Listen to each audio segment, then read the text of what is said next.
की तुमच्याकडं महिन्याची जी काही उत्पन्नाची साधनं आहेत आणि जे उत्पन्न येतं त्या उत्पन्नामधून जर तुम्ही स्वतःहून काळजीपूर्वक थोडीही बचत करत नसाल, थोडीही गुंतवणूक करत नसाल, थोडेही काही तुम्ही सेविंगच्या बाबतीमध्ये प्रयत्न करत नसाल, तर तुम्ही गरीब होण्याच्या दिशेनं वाटचाल करत आहात. हे जसं खरं असतं आर्थिक बाबतीमध्ये, तसंच आरोग्याच्या दृष्टीनं सुद्धा आहे की तुम्हाला दिवसाचे 24 तास मिळालेले आहेत. या 24 तासामध्ये तुम्ही किती तास तुमच्या आरोग्याकरता काळजीपूर्वक वापरता.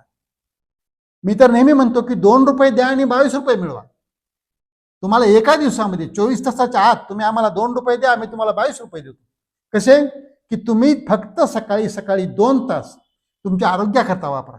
व्यायाम आहे, योगासन आहे, ध्यानधारणा आहे, थोडंसं आहाराचंही पण नियोजन करण्यासाठी काय लागणारे जे पदार्थ आहेत ते आणणं, हे सगळं करण्याकरता तुम्ही 2च तास द्या आणि आम्ही तुम्हाला